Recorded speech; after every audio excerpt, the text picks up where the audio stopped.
Hi, this is Roger Steen from the Tubes, and you're listening to Talking Blues. Thank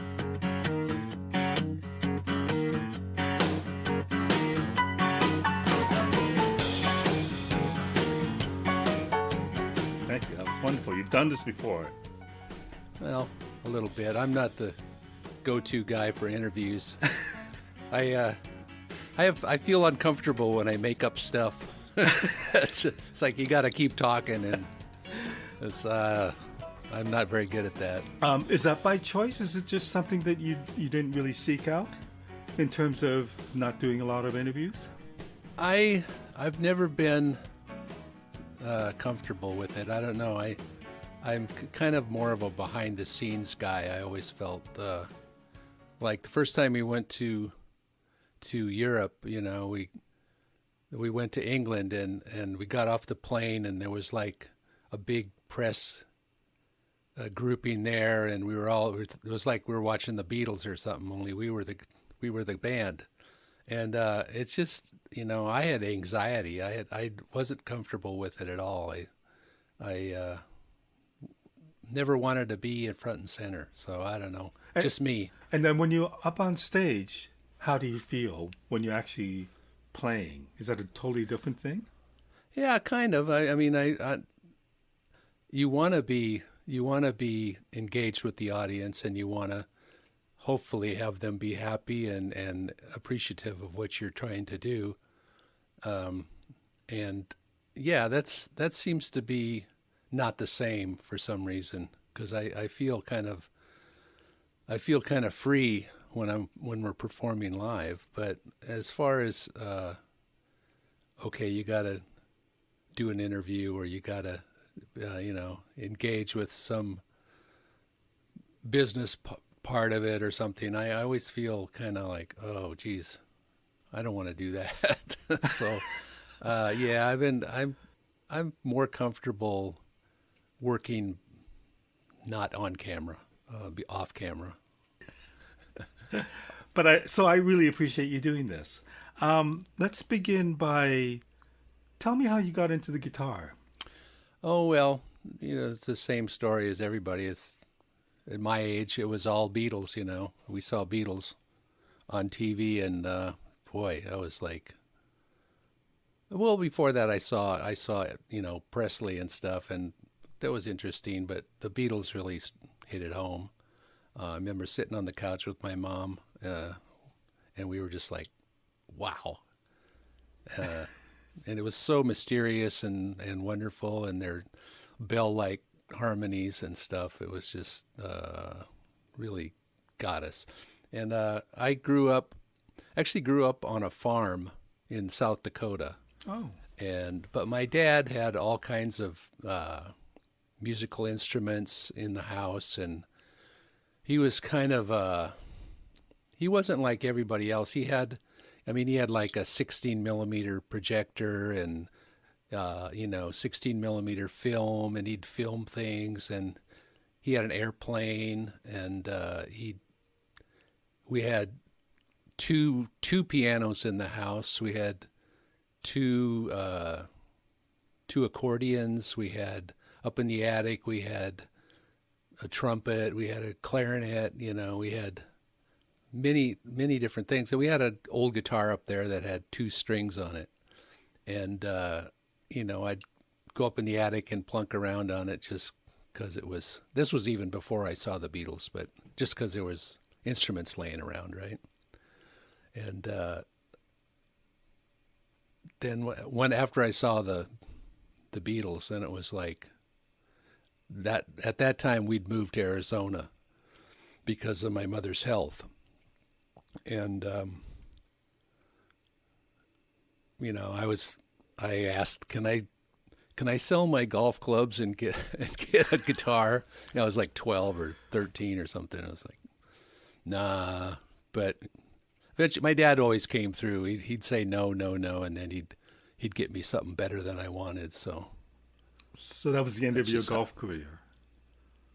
Well, I've always been sort of into sports. I played a lot of tennis and golf for if you live in Arizona, you play golf. So it was just something that everybody did. But I was never serious about it. Just fun. Tried to do the best I could. Tell me about the journey on the guitar. Once you got it, did it come easy to you? No, it's I've had to really work for everything on the guitar. I'm not a whiz. I'm not super gifted or anything. I just love it. It's a life's journey. There's always something new to learn, and it interests me. And it's really, when I think about it, it's really the only thing I want to do. It's just, I'm sure I'm speaking for a lot of people when I say that, because it's just an interesting instrument, and thank God it's hung around this long. It's the interest in the guitar has just, I don't know how long it's gone now. It's been since the 40s really it started happening, and as far as the public's interest in it, and it's still going. Right. Trying to be like, did you watch the Grammys? I actually didn't. Okay, they had this little salute to Eddie Van Halen, Which I heard was only 15 seconds long or something. Yeah, it's like who did that? It's like some EDM guy or something. Okay, we're phasing out the guitar. Let's get rid of it. So that was disappointing. But it's all things guitar, And were you obsessed with it? What? Did you become obsessed with the guitar? Not obsessed. I'm not that kind of a person. I have a fondness for things, and I like to enjoy them. But if I was obsessed with it, I'd be a lot better player, for sure. I get interested, and I learn how to do a technique or learn a song or something, and then it's not like,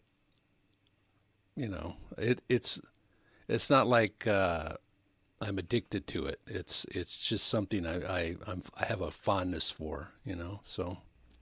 So at what point did you decide I need to pursue this very seriously?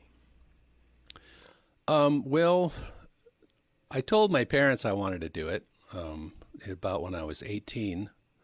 I was going to college in Arizona, and I was basically a math and science major, and thinking I was going to be some sort of a civil engineer or something. And we had a band. Me and my friends had a band, and just kind of got popular, and had a lot of gigs, and kind of took over my life. And of course, the schoolwork suffered because of that, because the interest wasn't there, and when I should have been studying, I was playing. So that sort of support and acknowledgement kind of makes you carry on with it, right? And so we became a fairly popular band in Arizona, and it just kind of kept going. And then Prairie Prince, the drummer, and me, and we had a bass player, and Mike Cotton was he used to do our light show, and we'd play like Jimi Hendrix stuff. We got to see Hendrix a couple times, and that was very impressive.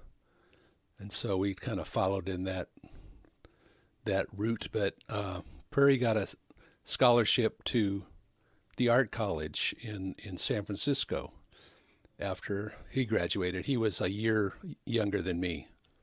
So we were playing a lot of gigs and stuff, and we wanted to keep the band together. So we all kind of moved up to San Francisco together. And Fee at that time, our lead singer, was our roadie. And Mike also was at the art school. And so we landed in San Francisco, and the first year in San Francisco, we were living out in the Sunset District, and I was looking in the newspaper and saw that there was the World's Fair in Osaka, Japan, and they were looking for talent to play at the fair. So I asked we had a manager too, who was with us, and I asked him to look into it, and he got us an audition. We went down to Japantown and played for this one guy in a giant room. He liked us, so we got to play at the World's Fair in 1970. Wow. In Osaka. We got to be over there for 2 months, and we played on the ship on the way over. Back then it was American President lines. It was like a Cleveland and I don't know how many ships they had, but it was a big passenger ship. So we were like crew and passengers running around 18 years old on this cruise ship, 2 weeks over, 2 weeks back, and a couple months in Japan. And that was a great thing. Were you playing Hendrix stuff at that point?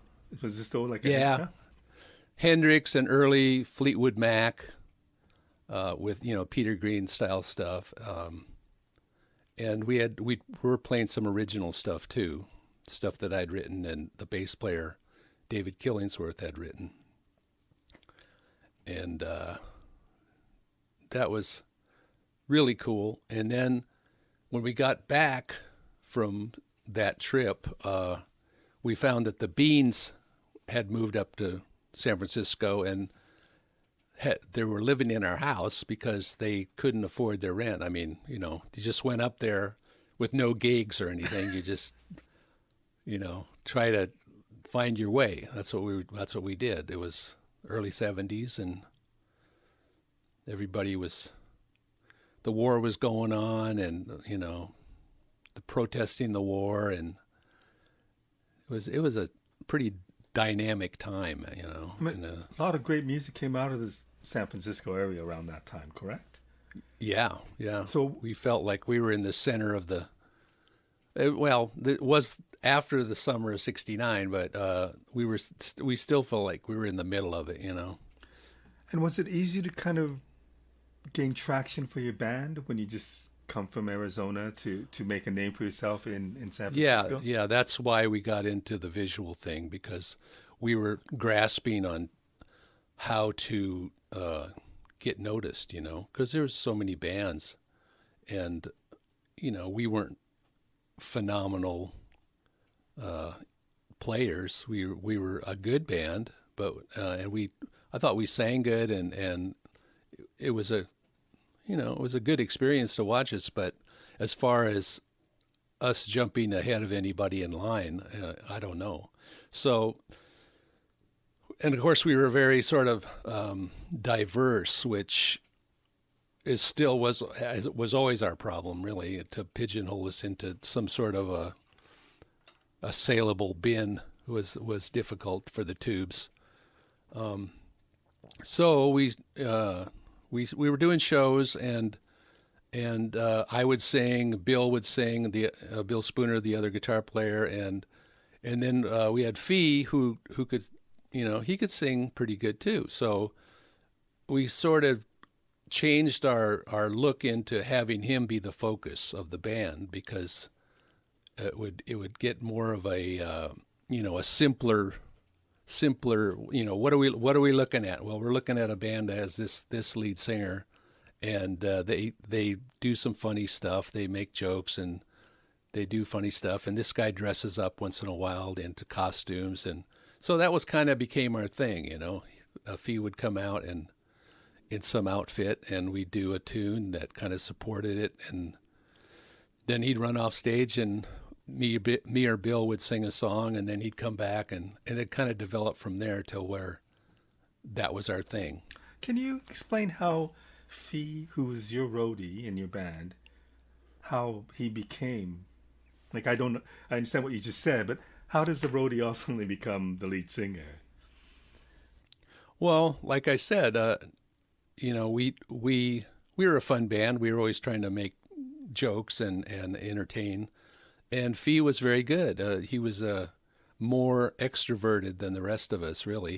He's a ham. He wants to be up there, doing his pratfalls and making his jokes and having everyone look at him. And that's something I don't do that well, and he does it really well. So we realized that we got this guy who wants that. He wants to be the focus. He wants to be the guy that people are looking at, and he's pulling it off. People are laughing and they think it's funny.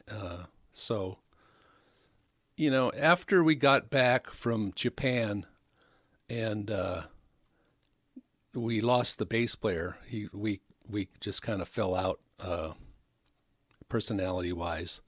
And Prairie and I were looking for a bass player. We actually ran ads in the Rolling Stone at that time. That's how long ago it was, looking for bass players. And they'd come over to our house in San Francisco and jam with us. But at that time, I remember sitting with Fee in my bedroom. We were just singing together, And that's kind of how I realized Fee could actually sing pretty good. He had a really good voice. Mm-hmm. So he also had a theatrical background, did he not? Yeah, he did. He was in plays in college and in high school. So when you decided that you would become more of a visual band, what did that take? What did that mean for the band and the way you created music? Well, it was, Mike Cotton was an artist, and he was a part of the group too, and he became our synthesizer player, but his real focus is in art design and stage design and visual things, and he helped develop that whole part of it. We had made a lot of friends in the San Francisco Bay Area, and we had video people that were interested in developing that part of the business, and we used to perform with a lot of TV monitors on stage with recorded routines where you'd talk to the TV and the TV would answer and stuff like that. We had this guy TJ McHose who was in charge of all of our video stuff, and all those elements sort of gave us a name and gave us a unique entity, I guess you'd say, and that's really kind of got us our first record deal too, was the fact that we sent them a video of our show with us interacting with video, and that kind of was part of the bait that got us a deal. Were you surprised by that, or did you? I guess you wouldn't expect that, but did it surprise you that you got the attention of the record company so quickly? Well, I wouldn't say it was quickly, but it was good. I mean, I'm torn between wanting it to be that way and the way it went. I always felt that we should be more focused on developing the music side of things, But I was quiet, and I didn't want to be the guy that was the log in the road, right? So I always just kind of bit my tongue, and as we spent, years and years developing our stage show and all that stuff, I went along with it because it was successful. I actually I was having a bit of I don't know what you call a crisis or something, trying to believe that this was what I wanted to do. And I actually went to an analyst to, talk about it. And the guy said, yeah, you got to stay with this. It's a good thing, because I just felt it was kind of silly to be, doing what we were doing and not be more focused on trying to create better music. But, it was what we were doing, and it was a success. So I went along with what his advice was.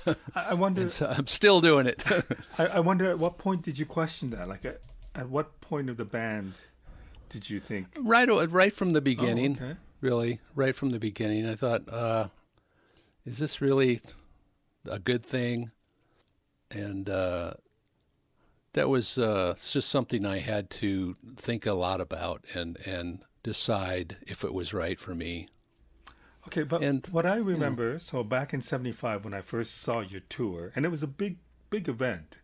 I was in yeah, grade 10. I remember it was a midnight show, which was different. really. Yeah.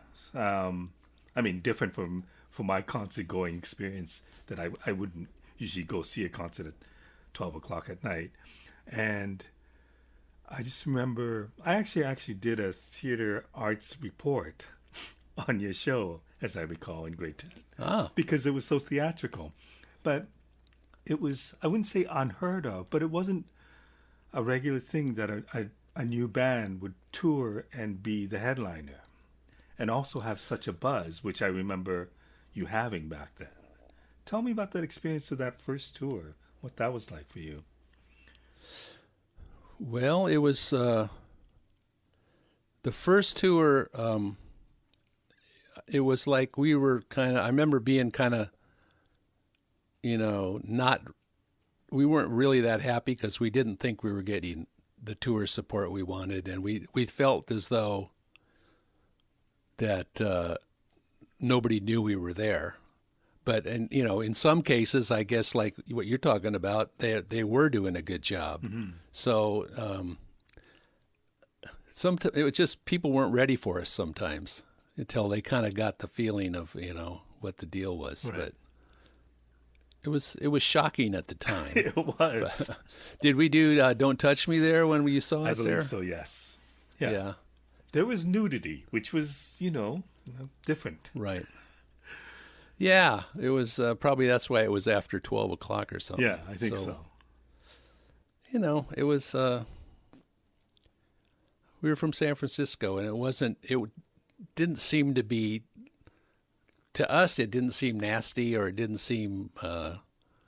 We were just kind of, a cabaret band doing a show. It was. That's kind of what we always were. Even when we did our punk thing, like when we did the live record, we did the Hammersmith Odeon, and we did Johnny Bugger and the Dirt Boxes, and we were a punk band. Right, People right. thought we were a real punk band, but we were just doing an act. We were doing a cabaret act, really, and that's kind of how we approached a lot of our stuff. Okay, so two things come to my mind talking to you. One, when you said that about you not being good as a guitar player, or probably not as good as you'd like to be. But I think of the Tubes, and I think you guys musically never got credit for how good musicians you were, especially in playing so many different styles of music. It wasn't like you just did one thing. You did many, many different things. And Yeah, that's probably the reason why it kind of diffused what we were doing. But I mean, I think we pulled off a lot of stuff, and we had a good. Even before our success at Capitol, we had a really good following. So, we could people could tell we were sort of innovative and trying to come up with some interesting stuff. So, it's great to get that sort of appreciation. I'm gonna stick with the humble thing because I feel like I pull stuff off when I'm playing, but as far as being a master, I'm far from it. But I always enjoyed the flexibility or the versatility of the different musical genres that you guys play. And I always thought they really don't get that credit to say how good they execute these songs. But that's just a personal thing. The other thing that amazes me is knowing the show that I saw in '75, and I think I saw you again in '78. I mean, this was a big show. I don't know how many people you had on your entourage, but this is 30 plus. Yeah, and I can't imagine knowing a little bit about theater. I can't imagine having what it would cost to take a show like that on the road. It was not a moneymaker. So the idea would be Go out there, get known. Hopefully, we sell more records. Well, that was the plan. We signed away, publishing for tour support. Our management did some not good things for the players in the band, for the songwriters. But to do the show, we had to have money to do it, and it was not a moneymaker. There was just too many people. Everybody that worked for us was very happy. We took care of them, and the band suffered. Everybody got paid, and the band made peanuts. But we were doing it because we were a bunch of hippies that wanted it to be successful and be a good show for everybody. And looking back, it's sort of silly and kind of stupid, but it's also we hit like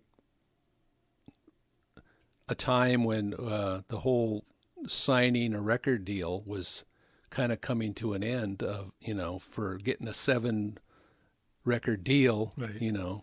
We got on the end of that, and even though Capitol dropped us after 3 records, we were signed to a 7 record deal, and that doesn't happen much anymore. I don't know if it happens at all anymore. Probably not. But, and that sort of development and commitment has translated over time for us. I mean, we can go. Wherever we go, people come up with our albums and want autographs and stuff all over. And it's in the long run that was all good. In the sense of a tour, I mean, I think there was one year where we were like the top touring band on the Billboard charts. One summer we were like the top grossing band. The band itself wouldn't have known that. Nothing changed for us, but the band created a lot of money, I think, for a while. So I think of you mentioned the live album, and I think of your song "Show Me a Reason," which is one of my favorite songs from that album. Oh. I always thought, like, why wouldn't that song have done better? To me, it's a beautiful song, and I wonder. It actually was a single in England. Okay. It didn't get much of a push, but they actually tried to make a single out of it. So, do you think maybe your theatrical show might have taken away from maybe the musicality of things in some ways? I do. I think that,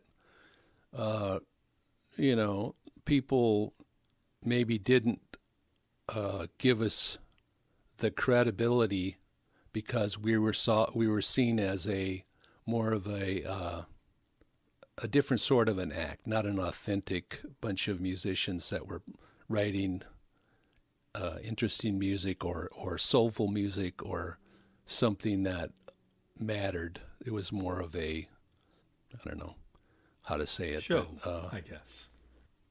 Yeah, it's more of a show band sort of a thing. I do believe that. I think we could have had better support on some of our songs, but that's just when it happens, and if it doesn't happen, you just gotta march forward because I don't know. I wish we would have had a little more support sometimes. That's one thing I can say. Right. So, there's the A&M tubes, and then there is the Capitol record tubes. To me, it seems like not two different bands, but in some ways, there seems to be quite a difference between the two bands. Do you look at it that way, or? Yeah, it was definitely a change. We went from being a kind of a really cool, culty band with a good following to more of a commercial success. And a lot of our older fans kind of turned on us because they thought we kind of sold out by going the big producer route and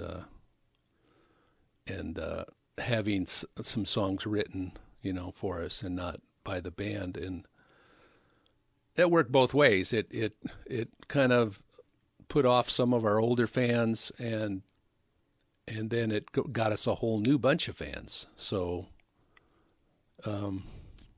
again, it was some of us rode through that and stayed with it, and some other people took it badly. Was it difficult to write through that? Well, yeah. I mean, it was. The success was good, but it didn't feel like as good as it did. Like when the first three records, we were kind of on top of the world with who we are and what we were doing, and people liked us, and we were kind of the cool guys, and that was good times. And then the Capitol era was kind of like you're just sort of, I don't know. It was successful, but it was different. It was I guess we were older too, and we kind of had a different view of it. And I wonder, okay, so when you sat down and wrote music, how much of it was driven by what should go into a show versus what the song is? Like, was it all about the show when you wrote, or was it about music first? Let's see if we can put it in the show.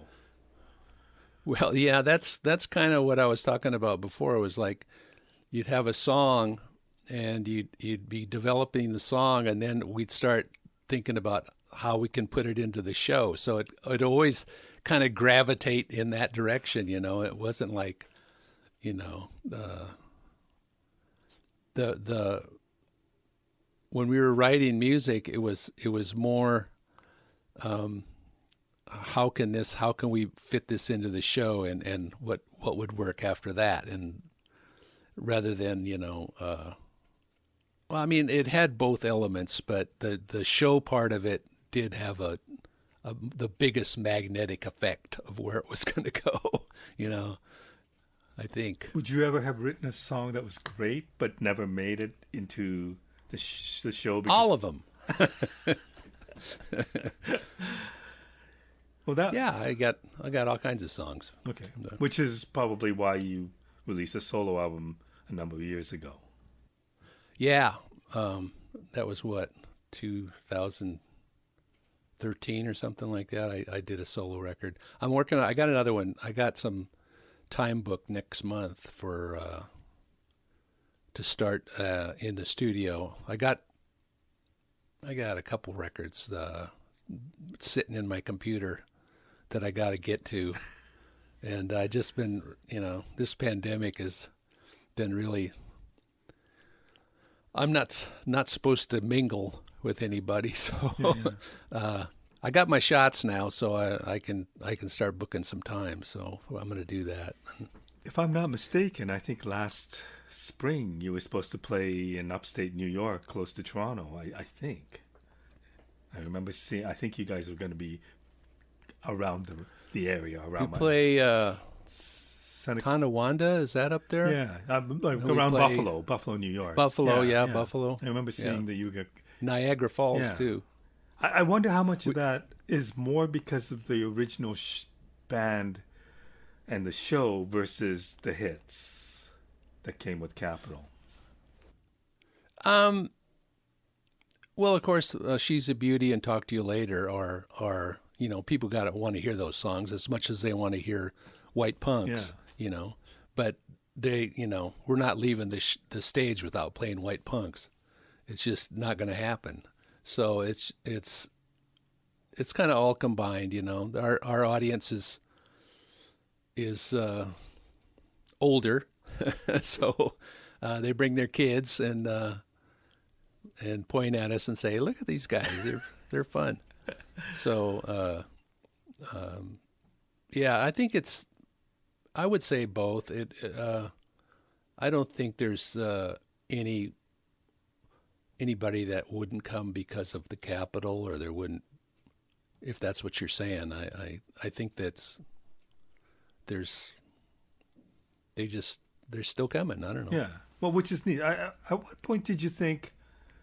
Because you initially questioned the band and whatever. Sorry, let me ask you: Was there ever a time when you thought maybe we should hold back on the stage show, or was that like an impossible thing, like the Tubes had to do? It was kind of an impossible thing once the ball got rolling. I mean, I'm sure everyone would be surprised to hear me even say this. You know, I don't. It's not like I've spoke about it a lot, but I always kind of had this sort of reserve about it, and more interested in working on the music than I was, getting the dance steps down and building the paper mache objects for the stage, and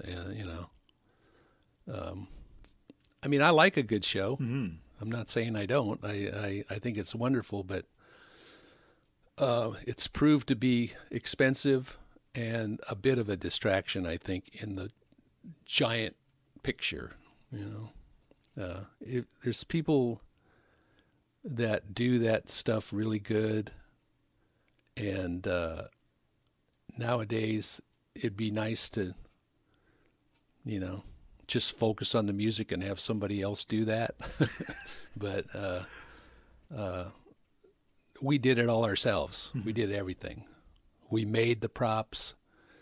We created the jokes. We created the sets. We created the music.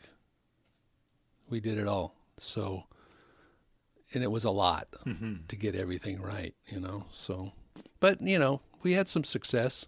Oh, for sure. I guess liked it. So, was there a point where?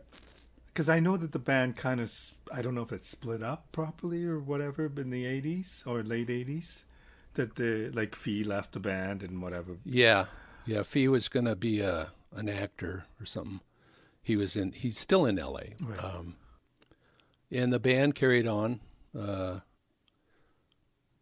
course, not having Fee there was a disappointment for a lot of people, but we had some great shows.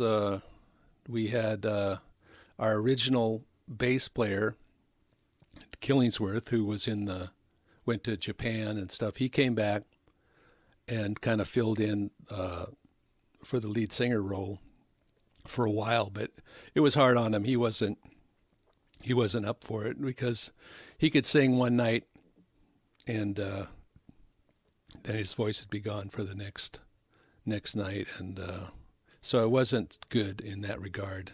It takes a lot of our songs are high, and it takes a special strength to kind of pull it off, and not just stepping in and trying to do it. It was pretty tough to do.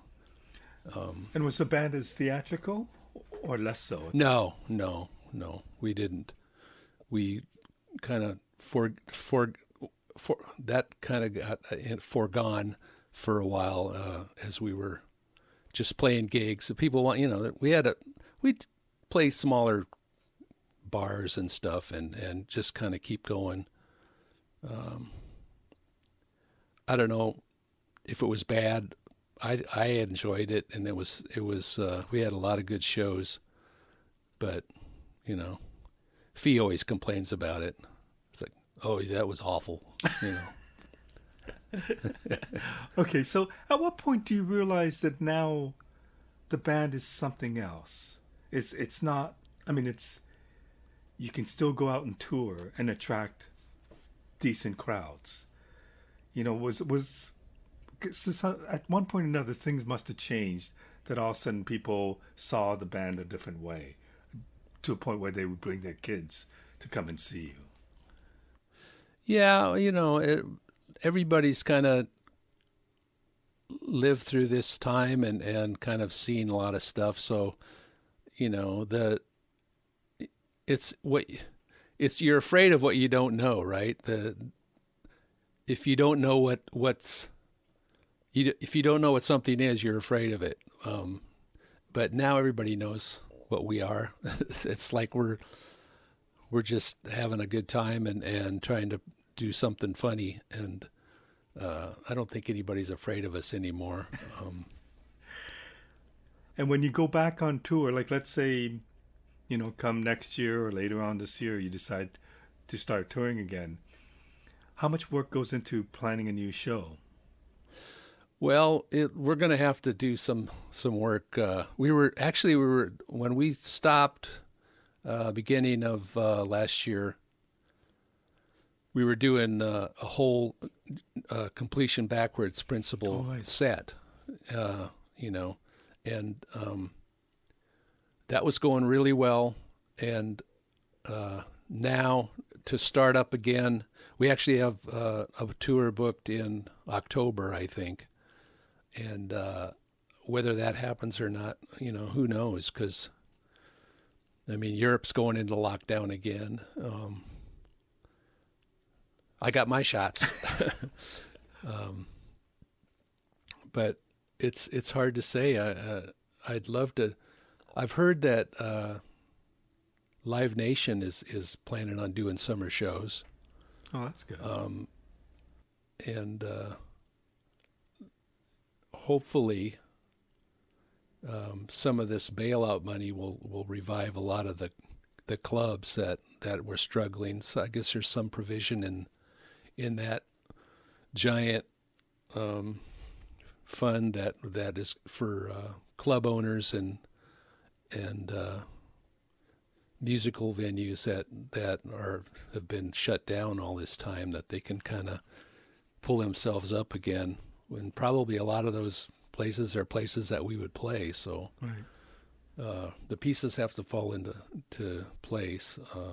But would you continue with the same concept as last year's tour, or something completely different? well, I would think that we would want to change again. You know, we didn't do every place we wanted to play with that show. You know, I was talking to Fee a couple days ago about that.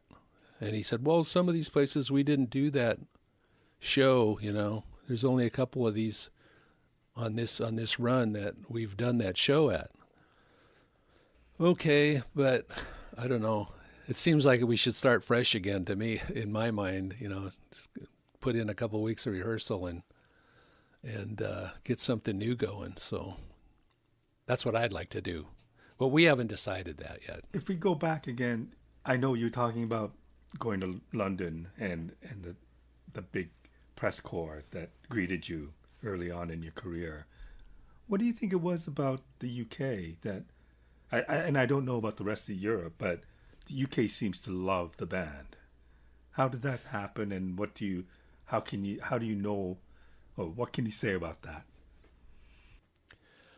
I love English crowds. I mean, they're so enthusiastic and so great. You know, they like the pop stuff. I don't know what it is. They're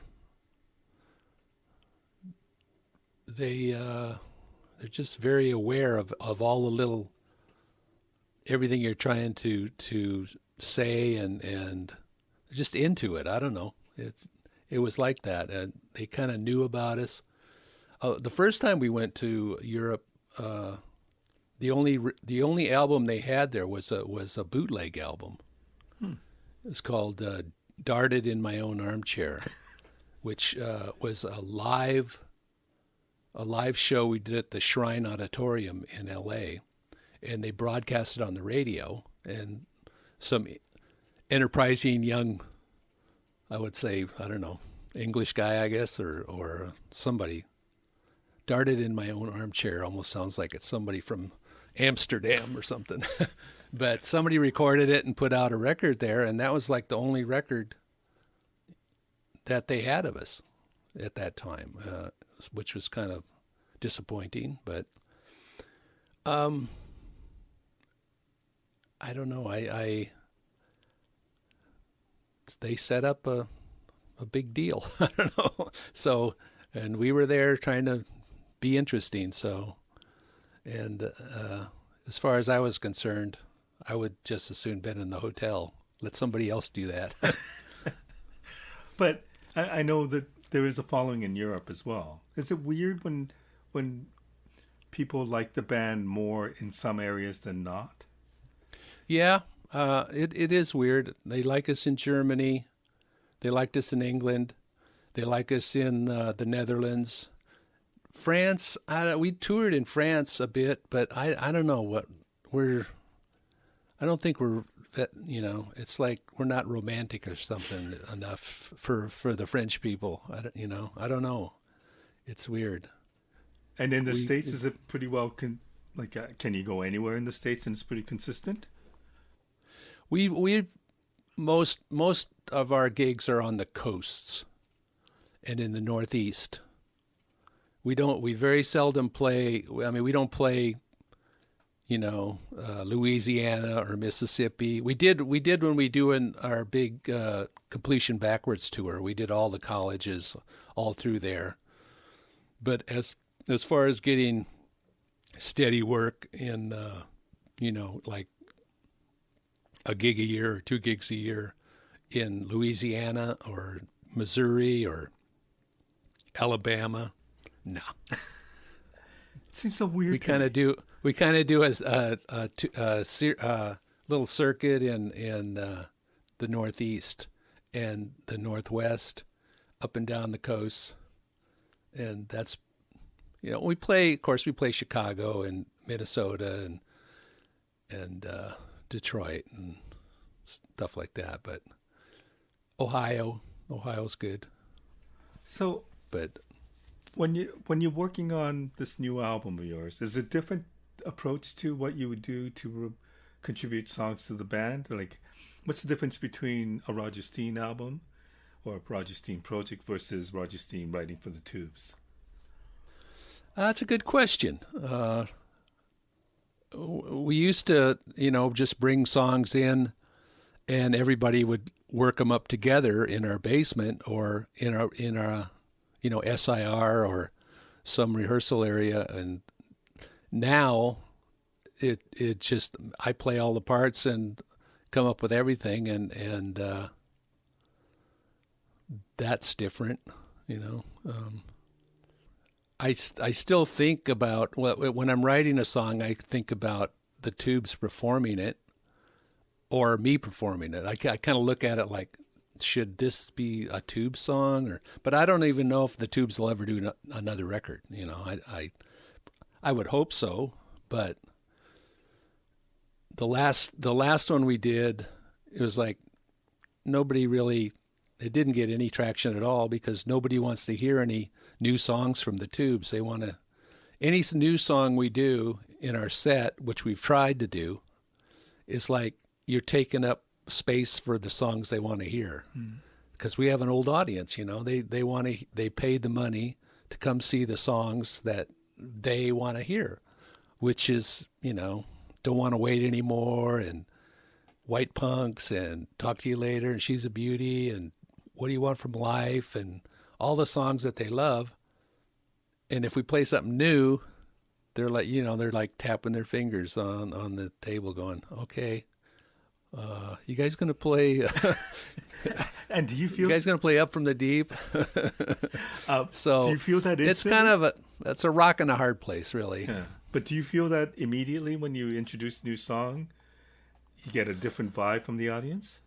Yeah, because they have to compete with songs that are already in the listener's head, right? They know, you're playing a song that they've heard in their life, and it's part of their DNA or whatever. And then you play a new song, and it doesn't have the same impact. I mean, if they'd heard it on the radio or they'd bought the CD or downloaded the song, and they knew it, then that would be the same. But it's not. If you're playing something new, they're kind of like, okay, yeah, that was nice, but we didn't really pay for that. We want we want what we want. So that's why I it's a good release to do a solo record, because I actually came up with a couple songs in the last couple weeks, so it's still coming out, And I got too many songs to finish up at this point, so I don't know what I'm doing writing more songs. Do you have a goal, or like what do you hope to achieve releasing your own stuff?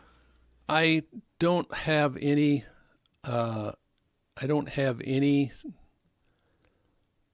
preconceived idea of success. I know nobody cares. There's just too much music out there. It's just an exercise in what I do, and I want to stay busy, and I enjoy doing it. And I try to do the best I can, but as far as any success or any payback for the investment, it ain't gonna happen, But what happens is, like, I can sell it at the shows, and I can sell it online, and people tell you that they really like it.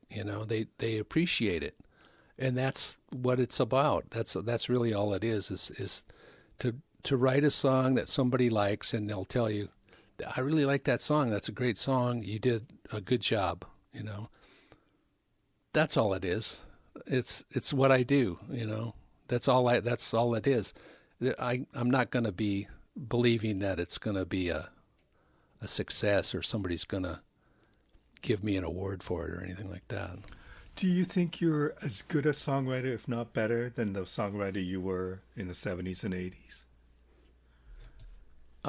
Probably different. I think I'm better, but who knows? That's just my opinion. But does writing a song still excite you? Like, do you finish a song and go, man, that's great? Yeah. And especially before it's done. You go, that's great. And then when it's done, you go, eh. I think that's the way it is for a lot of songwriters, if they're being honest. It's like the potential is always better. It's always more exciting. And then when it gets done, it's like, well, okay, it's pretty good, but it's I always go back to think about when we were in Osaka at the World's Fair. The theme of the Russian pavilion was called "The Beauty of Unfinished Things," and it was like they had like mannequins like working on the building, and these different little things that kind of go with that theme. And I always love that theme because it's really true. There is beauty in things that are unfinished. But I wonder if you go back to it, because oftentimes when you're working on stuff, I'm talking as, for me, I'm an editor, and it's painful sometimes when I'm editing videos, and when I'm finished with it, I just want to step away from it. But 6 months later, I could look at it and go, yeah, that wasn't bad. I mean, do you get that sense after you walk away from your song? I always do that. Whenever I'm doing a track, when I got it somewhat where I think I like it, I'll walk away. And I'll come back either the next day or later on in the day and listen again. Because you get so into these little minutia things that you kind of lose sight of the total, the whole point of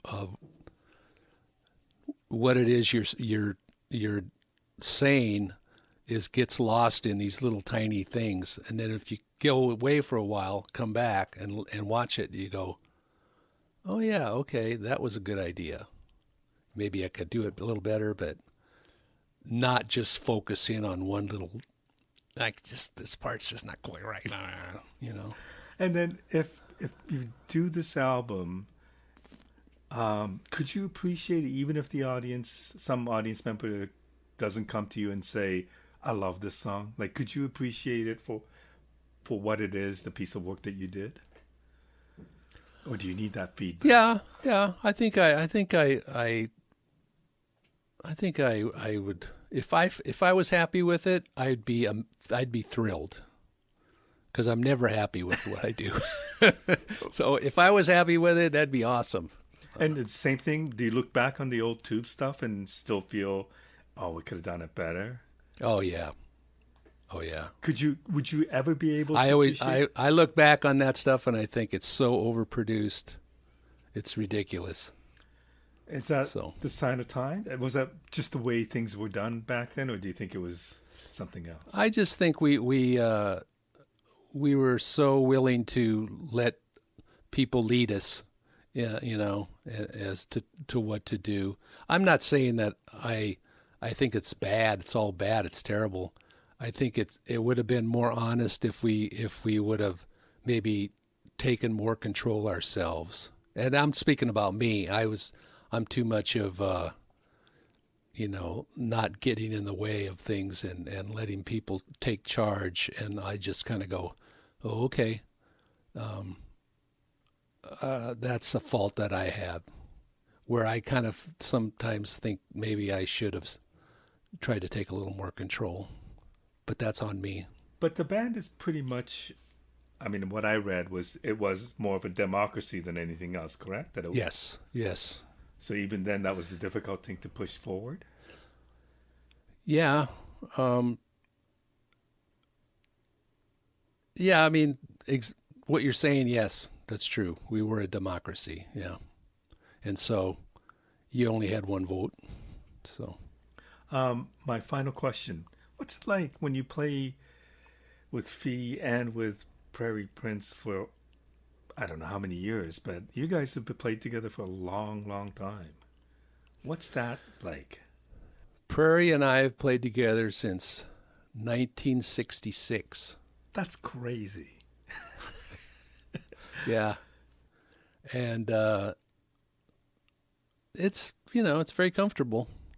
Prairie's like the kind of he plays with a lot of people because he just makes you sound better.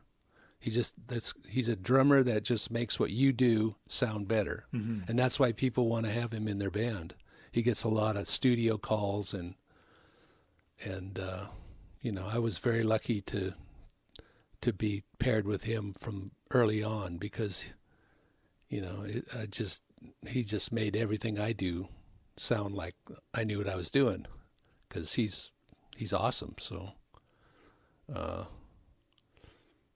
that was good. Yeah, it's it's like family. We're family. We argue and we can have fights and stuff, but it's like we're brothers. Well, it's an impressive achievement, and the fact that you guys can still tour and have an audience. I know, it's amazing. I can't believe it. It's like, what, people want us to go on tour again? Well, but it's fun. It's keep your hand in it, and it's not like we're making $1 million, but it's fun to keep your hand in it and keep remembering who you are and getting to see the people that have seen you for years coming back again, shaking hands, and maybe not so much shaking hands anymore. But it's I don't know. We'll have to see what we do about that. But it's pretty amazing because I presume there must have been really, really tough times with the band. And then Oh yeah. But to kind of come out the other side and just have the band as an entity that's respected and that people still want to come out and see you, and maybe more people want to come out and see you now than they did a certain time in your career is pretty. Well, I do feel very lucky to be able to have that because so many good players never really got out of their own cities. They better players than we ever were, but they just never got that break. Never had that little magical thing that happened that got them out of the ahead of everybody else. And the Tubes are very lucky in that way. We got a really good deal with A&M and got out there, not just, I wouldn't say luck, but hard work and being brave. You know, the Tubes were a super brave band. I will say that about the band. We were brave. We did things that probably we shouldn't have, but we did them. So that's one thing the Tubes were brave. Well, Roger, I was a fan as a 15-year-old. I'm over 60 now, and I'm still a fan. And thank you so much for taking this time with me. I really appreciate it. Well, thank you. Thank you.